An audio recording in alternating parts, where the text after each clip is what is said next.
जय हिंद दोस्तों। फिजिक्स का फर्स्ट चैप्टर का प्रकाश का परावर्तन से हम ऑब्जेक्टिव कराने जा रहे हैं। ऐसे ही सभी चैप्टर से हम फिजिक्स, केमिस्ट्री, बायोलॉजी का ऑब्जेक्टिव ऑल चैप्टर का करा देंगे, जो बोर्ड में अच्छा ही होगा। इससे पूछा जाएगा, VBI रहेगा क्वेश्चन। पहला क्वेश्चन होगा, नोट करिएगा और खूब ध्यान से सुनिएगा। सुना हुआ ही आपको परीक्षा में काम देगा और कोई नहीं काम देगा। एक क्वेश्चन को 5-6 बार बोल देंगे ताकि याद हो जाएगा, सुनने से ही याद हो जाएगा। पहला क्वेश्चन है, गोलीय दर्पण में फोकस दूरी वक्रता त्रिज्या की होती है। पहला क्वेश्चन है, गोलीय दर्पण में फोकस दूरी उसकी वक्रता त्रिज्या की होती है, तो क्या होती है? आधी होती है। पहला क्वेश्चन है, गोलीय दर्पण में फोकस दूरी उसकी वक्रता त्रिज्या की होती है, आधी होती है। गोलीय दर्पण में उसकी फोकस दूरी वक्रता त्रिज्या की आधी होती है। दूसरा क्वेश्चन, सोलर कुकर में कौन सा दर्पण का व्यवहार किया जाता है? सोलर कुकर में कौन सा दर्पण का व्यवहार किया जाता है? अवतल दर्पण का। सोलर कुकर में कौन सा दर्पण का व्यवहार किया जाता है? अवतल दर्पण का। सोलर कुकर में कौन सा दर्पण का व्यवहार किया जाता है? अवतल दर्पण। सोलर कुकर, खाना बनाने में सोलर कुकर को प्रेशर कुकर भी कहा जाता है। सोलर कुकर से जैसे सोलर बनाता है ना, सूर्य प्रकाश आता है, उसे रिफ्लेक्स प्रकाश का परावर्तन के नियम से उसमें खाना तेजी से पक जाता है। सोलर कुकर में कौन सा दर्पण का व्यवहार किया जाता है? अवतल दर्पण का। तीसरा क्वेश्चन, हजामत बनाने के लिए कौन सा दर्पण का व्यवहार किया जाता है? हजामत बनाने के लिए कौन सा दर्पण का व्यवहार किया जाता है? अवतल दर्पण। हजामत होता है दाढ़ी बनाने के लिए, ताकि पिक्चर जो है ना आईने में, मिरर में साफ साफ दिखाई दे और बराबर आते, ताकि हजामत और दाढ़ी बनाने में आसानी होता है। चौथा क्वेश्चन, मोटर चालक के साइड मिरर में कौन सा दर्पण का व्यवहार किया जाता है? मोटर चालक, तो गाड़ी उड़ी नहीं होता, जैसे मोटरसाइकिल, कार, सबके साइड मिरर जो होता है उस सब में उत्तल दर्पण का व्यवहार किया जाता है। मोटर चालक के साइड मिरर में कौन सा दर्पण का व्यवहार किया जाता है? उत्तल दर्पण का। मोटर चालक के साइड मिरर में कौन सा दर्पण का व्यवहार किया जाता है? उत्तल दर्पण का। प्रकाश किस प्रकार गमन करती है? प्रकाश की जो किरण है वो किस प्रकार गमन करती है? प्रकाश की किरण सीधी रेखा में गमन करती है। किस प्रकार गमन करती है? सीधी रेखा में। छठा क्वेश्चन है, प्रकाश किस तरंग का उदाहरण है? प्रकाश जो है किस तरंग का उदाहरण है? इसका उत्तर हो जाएगा विद्युत चुंबकीय तरंग या आंतरिक तरंग। प्रकाश किस प्रकार का तरंग का उदाहरण है? विद्युत चुंबकीय तरंग या आंतरिक तरंग। इसका एक बार रिवाइजन कर देते हैं। गोलीय दर्पण में फोकस दूरी उसकी वक्रता त्रिज्या की आधी होती है। गोलीय दर्पण फोकस दूरी उसकी वक्रता त्रिज्या की आधी होती है। सोलर कुकर में कौन सा दर्पण का व्यवहार किया जाता है? सोलर कुकर में कौन सा दर्पण का व्यवहार किया जाता है? अवतल दर्पण का। हजामत बनाने के लिए कौन सा दर्पण का व्यवहार किया जाता है? हजामत बनाने के लिए कौन सा दर्पण का व्यवहार किया जाता है? अवतल दर्पण का। मोटर चालक के साइड मिरर में कौन सा दर्पण का व्यवहार किया जाता है? उत्तल दर्पण का। प्रकाश किस प्रकार गमन करती है? सीधी रेखा में गमन करती है। प्रकाश किस प्रकार का तरंग है? विद्युत चुंबकीय तरंग। इसको आप लिख लीजिए, ध्यान से सुने होंगे।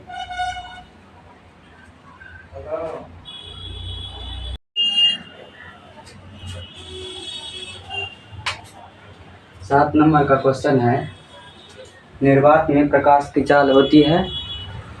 निर्वात में प्रकाश की चाल होती है 3 × 10⁸ मीटर पर सेकेंड। आठवां क्वेश्चन है, समतल दर्पण द्वारा बना प्रतिबिंब होता है आभासी सीधा। उत्तल दर्पण द्वारा बना प्रतिबिंब होता है काल्पनिक। समतल दर्पण में प्रतिबिंब का आवर्धन होता है 1 के बराबर। 11वां क्वेश्चन है, हमारी आंखें जिसे देख सकती है दीप्त वस्तु होती है। 12वां क्वेश्चन है, सर्च लाइट का परावर्तक सतह होता है अवतल दर्पण का। 13वां क्वेश्चन है, समतल दर्पण में प्रतिबिंब की प्रकृति होती है आभासी तथा बराबर।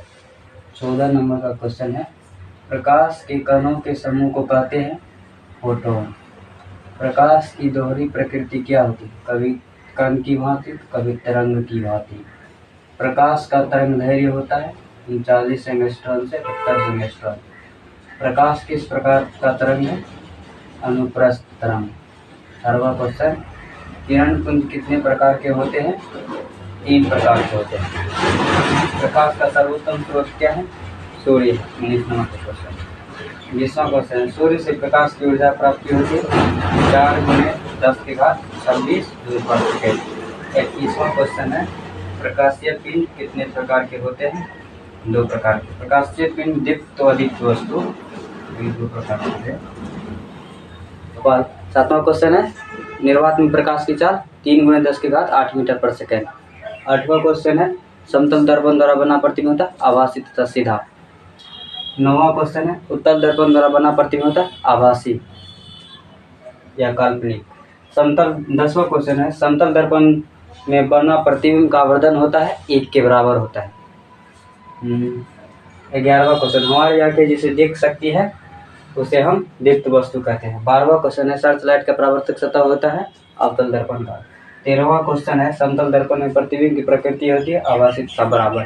14वां क्वेश्चन है, प्रकाश के कणों के समूह को कहते हैं फोटोन। 15वां क्वेश्चन है, प्रकाश की दोहरी प्रकृति क्या होती है? कभी कण की भांति, कभी तरंग की भांति। 16वां क्वेश्चन है, प्रकाश का तरंग दैर्घ्य होता है 39 एंगस्ट्रॉम से लेकर 70 एंगस्ट्रॉम तक। 17वां क्वेश्चन है, प्रकाश किस प्रकार का तरंग है? अनुप्रस्थ तरंग। 18वां क्वेश्चन है, किरण पुंज कितने प्रकार के होते हैं? 3 प्रकार के, समांतर किरण पुंज, अभिसारी किरण पुंज, अपसारी किरण पुंज। प्रकाश का सर्वोत्तम स्रोत सूर्य। सूर्य से प्रकाश ऊर्जा की प्राप्ति 4×10⁻26 जूल पर सेकेंड। प्रकाशीय पिंड कितने प्रकार के? 2 प्रकार के, दीप्त तथा अदीप्त। को नोट कर लीजिए।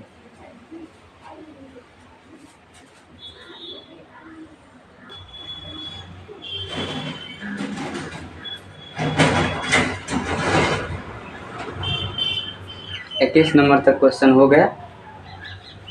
22 नंबर का क्वेश्चन देखिए, प्रकाशीय माध्यम कितने प्रकार के होते हैं? प्रकाशीय माध्यम कितने प्रकार के होते हैं? प्रकाशीय माध्यम 2 प्रकार के होते हैं, समांगी माध्यम, विसमांगी माध्यम। प्रकाशीय माध्यम कितने प्रकार के होते हैं? 2 प्रकार के, समांगी माध्यम, विसमांगी माध्यम। 23 नंबर का क्वेश्चन, प्रकाश के परावर्तन के कितने नियम होते हैं? 2 नियम होते हैं। प्रकाश के परावर्तन के कितने नियम होते हैं?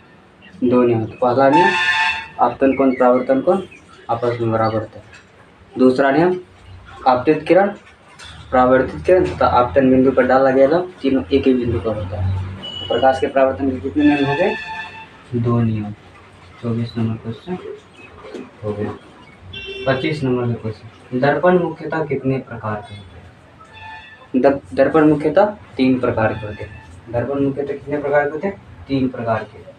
जब कहे गोलीय दर्पण कितने प्रकार के होते हैं, तब 2 प्रकार के, अवतल दर्पण और उत्तल दर्पण।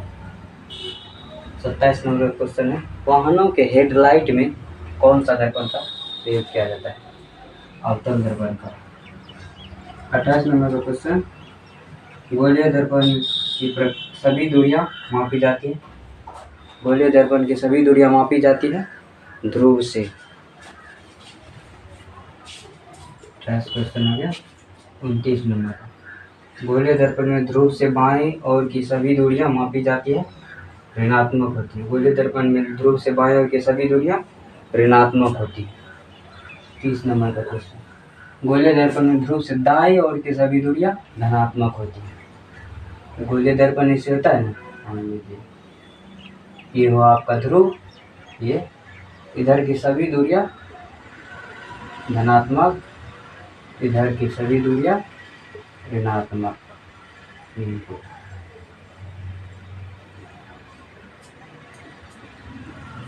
गोलीय दर्पण की ध्रुव को सूचित किया जाता है। 31 नंबर क्वेश्चन, गोलीय दर्पण के ध्रुव को सूचित किया जाता है P से। 32 नंबर क्वेश्चन, समतल दर्पण का आवर्धन होता है धनात्मक। 33 नंबर क्वेश्चन, समतल दर्पण का वक्रता केंद्र कहाँ माना जाता है? अनंत पर। 34 नंबर क्वेश्चन, अवतल दर्पण किस प्रकार का प्रतिबिंब बनाता है? दोनों प्रकार, अवतल दर्पण दोनों प्रकार के प्रतिबिंब बनाता है, वास्तविक और काल्पनिक दोनों। 35 नंबर पर, वास्तविक प्रतिबिंब का आवर्धन होता है ऋणात्मक होता है। वास्तविक प्रतिबिंब का आवर्धन ऋणात्मक होता है। काल्पनिक प्रतिबिंब का आवर्धन धनात्मक होता है। अवतल दर्पण की फोकस दूरी ऋणात्मक होती है। तो 22 नंबर का क्वेश्चन, गोलीय प्रकाशीय माध्यम कितने प्रकार के होते हैं? 2 प्रकार। प्रकाशीय माध्यम 2 प्रकार के होते हैं। प्रकाश के परावर्तन के कितने नियम होते हैं? 2 नियम होते हैं। प्रकाश के परावर्तन के कितने नियम होते हैं? 2 नियम होते हैं। प्रतिबिंब कितने प्रकार के होते हैं? 2 प्रकार के प्रतिबिंब होते हैं, वास्तविक प्रतिबिंब और काल्पनिक प्रतिबिंब। दर्पण मुख्यतः कितने प्रकार के होते हैं? 3 प्रकार के होते हैं। गोलीय दर्पण कितने प्रकार के होते हैं? 2 प्रकार के, अवतल दर्पण, उत्तल दर्पण। वाहनों के हेडलाइट में कौन सा दर्पण का व्यवहार किया जाता है? अवतल दर्पण का व्यवहार किया जाता है। 28वां क्वेश्चन है, गोलीय दर्पण की सभी दूरियां मापी जाती है, ध्रुव से मापी जाती है। गोलीय दर्पण में ध्रुव से बाएं ओर की सभी दूरियां ऋणात्मक होती है। गोलीय दर्पण में बाएं ओर से सभी की दूरियां ऋणात्मक होती है। 30 नंबर क्वेश्चन है, गोलीय दर्पण से ध्रुव से दाएं ओर की सभी दूरियां धनात्मक होती है। गोलीय दर्पण के ध्रुव को सूचित किया जाता है, पी से सूचित किया जाता है। 32 नंबर क्वेश्चन, समतल दर्पण का आवर्धन होता है, धनात्मक होता है। 33 नंबर क्वेश्चन, समतल दर्पण का वक्रता केंद्र कहाँ माना जाता है? अनंत पर माना जाता है। समतल दर्पण का वक्रता केंद्र कहाँ पर माना जाता है? अनंत पर माना जाता है। 34 नंबर, वक्रता अवतल दर्पण किस प्रकार का प्रतिबिंब बनाता है? दोनों प्रकार का प्रतिबिंब बनाता है, वास्तविक और काल्पनिक। 35 नंबर क्वेश्चन, वास्तविक प्रतिबिंब का आवर्धन होता है ऋणात्मक। 36 नंबर क्वेश्चन, काल्पनिक प्रतिबिंब का आवर्धन होता है धनात्मक। 37 नंबर क्वेश्चन, अवतल दर्पण की फोकस दूरी होती है ऋणात्मक। नोट कर लीजिए।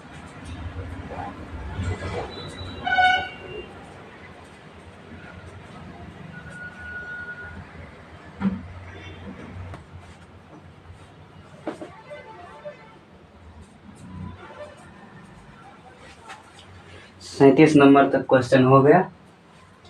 38 नंबर का क्वेश्चन है। 38 नंबर क्वेश्चन क्या है सुनिए, उत्तल दर्पण की फोकस दूरी होती है ऋणात्मक। अवतल दर्पण की फोकस दूरी क्या होगी?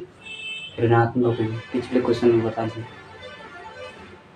39 नंबर क्वेश्चन, वस्तु की दूरी हमेशा होती है, वस्तु को हमेशा दर्पण के ध्रुव के बाएं ओर रखा जाता है, इसीलिए वस्तु की दूरी हमेशा ऋणात्मक होती है। प्रतिबिंब की दूरी धनात्मक ऋणात्मक दोनों हो सकती है। दर्पण सूत्र क्या होता है? दर्पण सूत्र 1/f बराबर 1/u प्लस 1/v। इम्पोर्टेंट है, 1/f बराबर 1/u प्लस 1/v।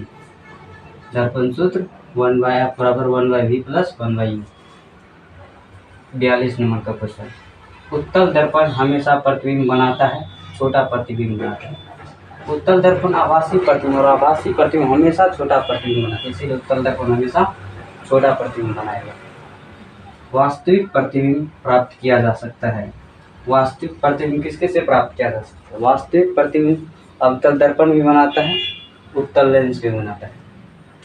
काल्पनिक प्रतिबिंब प्राप्त किया जा सकता है। काल्पनिक प्रतिबिंब सभी से, अवतल दर्पण भी काल्पनिक प्रतिबिंब बनाता है, उत्तल दर्पण भी काल्पनिक प्रतिबिंब बनाता है, उत्तल लेंस भी काल्पनिक प्रतिबिंब बनाता है, और अवतल लेंस भी काल्पनिक प्रतिबिंब बनाता है। इसीलिए सभी दर्पण तथा सभी लेंस काल्पनिक प्रतिबिंब बनाता है। 44 नंबर का। 45 नंबर का क्वेश्चन है, लेंस की क्षमता कैसे ही मात्रक होता है? डायोप्टर। लेंस की क्षमता कैसे ही मात्रक? डायोप्टर होता है। 46 नंबर का क्वेश्चन है, अपवर्तनांक को सूचित किया जाता है। ये सिंबल म्यू का है, म्यू लिख दिए। अपवर्तनांक किससे सूचित किया जाता है? म्यू से। गोलीय दर्पण में वक्रता त्रिज्या फोकस दूरी की दुगुनी होती है। गोलीय दर्पण में वक्रता त्रिज्या फोकस दूरी की दुगुनी होती है, मतलब r f के दुगना होता है, जबकि गोलीय दर्पण में फोकस दूरी वक्रता त्रिज्या की आधी होती है। 48 नंबर, सोलर भट्ठी में कौन सा दर्पण का प्रयोग किया जाता है? अवतल दर्पण। सोलर भट्ठी में कौन सा दर्पण व्यवहार किया जाता है? अवतल दर्पण का। 39 नंबर क्वेश्चन, गोलीय दर्पण की फोकस दूरी तथा वक्रता त्रिज्या में संबंध होता है f बराबर r/2। 50 नंबर क्वेश्चन, कौन सा दर्पण केवल आवर्धित प्रतिबिंब बनाता है? अवतल दर्पण केवल आवर्धित अर्थात बराबर प्रतिबिंब बनाता है। 38 नंबर का क्वेश्चन है, उत्तल दर्पण की फोकस दूरी होती है, उत्तल दर्पण की फोकस दूरी धनात्मक होती है, अवतल दर्पण की फोकस दूरी ऋणात्मक होगी। वस्तु की दूरी हमेशा ऋणात्मक लिया जाता है, वस्तु की दूरी हमेशा ऋणात्मक, क्योंकि आपको गोलीय दर्पण के ध्रुव से बाएं ओर रहता है, इसीलिए वस्तु की दूरी हमेशा ऋणात्मक है। 40 नंबर क्वेश्चन, प्रतिबिंब की दूरी होता है धनात्मक तथा ऋणात्मक दोनों। दर्पण सूत्र होता है 1/f बराबर 1/v प्लस 1/u। उत्तल दर्पण हमेशा प्रतिबिंब बनाता है, छोटा प्रतिबिंब बनाता है। 43 नंबर, वास्तविक प्रतिबिंब प्राप्त किया जा सकता है। वास्तविक प्रतिबिंब अवतल दर्पण से तथा उत्तल लेंस से प्राप्त किया जा सकता है, जबकि काल्पनिक प्रतिबिंब सभी दर्पण तथा सभी लेंस से प्राप्त किया जा सकता है। लेंस की क्षमता कैसे मात्रक डायोप्टर होता है, लेंस की क्षमता कैसे मात्रक डायोप्टर होता है। अपवर्तनांक को सूचित किया जाता है म्यू से सूचित किया, म्यू का सिंबल है। गोलीय दर्पण में वक्रता त्रिज्या की फोकस दूरी दुगनी होती है, गोलीय दर्पण में वक्रता त्रिज्या फोकस दूरी की दुगनी होती है। सोलर भट्टी में कौन सा दर्पण का व्यवहार किया जाता है, अवतल दर्पण का। गोलीय दर्पण की फोकस दूरी वक्रता त्रिज्या की संबंध होती है बराबर आर बटी। कौन सा दर्पण केवल आवर्धित प्रतिबिंब होता है, अवतल दर्पण। आज टोटल 50 क्वेश्चन के और भी क्वेश्चन कराएंगे आगे। अगला होगा प्रकाश के अपवर्तन से।